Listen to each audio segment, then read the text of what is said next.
नमस्कार मंडळी, प्रमिला रेसिपी मराठी या यूट्यूब चॅनलवर तुमच्या सगळ्यांचे स्वागत करते। तर आता 15 ऑगस्ट पण जवळ आलेली आहे, तर म्हणलं चला तुमच्यासोबत जिलेबीची रेसिपी शेअर करूया। आणि बाहेरून विकत आणण्यापेक्षा बाहेरचं तेल किती दिवसाचं असतं काय असतं आपल्याला माहीत नसतं, तर आपल्या घरच्या तेलामध्ये आपण ही जिलेबी तयार करणार आहे। बघू शकता अशा पद्धतीने त्यासाठी इथं 1 वाटी पॅन ठेवलेला आहे, 1 वाटी साखर घेतलेली आहे आणि 1 वाटी पाणी टाकून घेतलेलं आहे। आणि आपल्याला एकतारी पाकाचे बनवायचा नाही आहे, त्याच्या अगोदरचा जो चिकटसर पाक असतो त्या पद्धतीचा बनवून घ्यायचा आहे। नंतर एका वाडग्यामध्ये 1 वाटी मैदा घेतलेला आहे, 1 चमचा कॉर्नफ्लॉवर घेतलेला आहे, पाव चमचा खाण्याचा सोडा घेतला आहे। कॉर्नफ्लॉवरमुळे काय होतं, जिलेबी कुरकुरीत होते।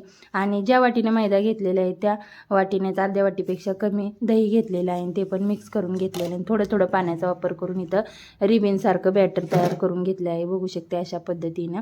आणि नंतर चांगलं असं फेटून घेतलेलं आहे। मैदा असल्यामुळे गुठळ्या होतात, त्यामुळे आपल्याला चांगलं मिश्रण फेटून घ्यायचं आहे। नंतर फूड कलर घेतले, त्याच्यात थोडं पाणी टाकून घेतलेलं आहे, परत एकदा ते बॅटरमध्ये ओतून घेतलेलं आहे, चमच्याच्या साहाय्याने असं फेटून घेतलं आहे एका दिशेने। बघू शकता किती एकसंत असं मिश्रण पडते। अशा पद्धतीचं आपल्याला जिलेबी बनवण्यासाठी बॅटर तयार करून घ्यायचं आहे। नंतर नाही तर मी एक प्लॅस्टिकची पिशवी घेतलेली आहे, त्याच्यामध्ये हे बॅटर ओतून घेतलेलं आहे। ही रेसिपी तुम्ही कोणत्या गावातून किंवा शहरातून पाहताय मला कमेंट करून नक्की सांगा, म्हणजे मला पण समजेल की हा व्हिडिओ कुठपर्यंत पोहोचलेला।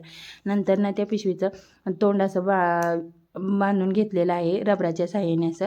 आणि नंतर आप्पे पात्र गरम व्हायला ठेवलेलं आहे। नंतर आप्पे पात्रामध्ये पेल्याच्या साहाय्याने तेल ओतून घेतलेलं आहे, तेल चांगलं कडकडीत गरम होऊन दिलेलं आहे। नंतर गॅस मध्यम आचेवर ठेवलेला आहे। आपल्याला मध्यम ते कमी गॅसवर ही जिलेबी चांगली कुरकुरीत होईपर्यंत तळून घ्यायची आहे। नंतर एक पिशवीला छोटासा कट मारून घेतलेला आणि त्याच्यामध्ये ही जिलेबी आप्पे पात्रामध्ये बनवून घेतलेली आहे।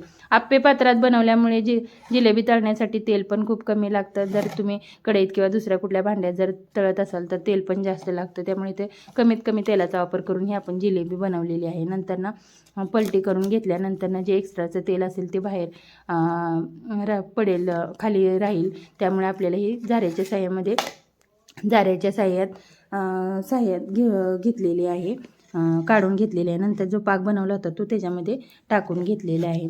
आजची रेसिपी कशी वाटली एक छानशी नक्की कमेंट करा, म्हणजे मला अजून नवनवीन रेसिपी बनवायला प्रोत्साहन मिळेल। आणि व्हिडिओ आवडला तर व्हिडिओला एक लाईक करा, तुमच्या मित्रमैत्रिणींना जास्तीत जास्त शेअर करा, सबस्क्राईब करा। बघू शकता मी एका हाताने जिलेबी तोडून दाखवते, किती कुरकुरीत अशी झालेली आहे, बघू शकता, आणि रसरशीत पण झालेली आहे।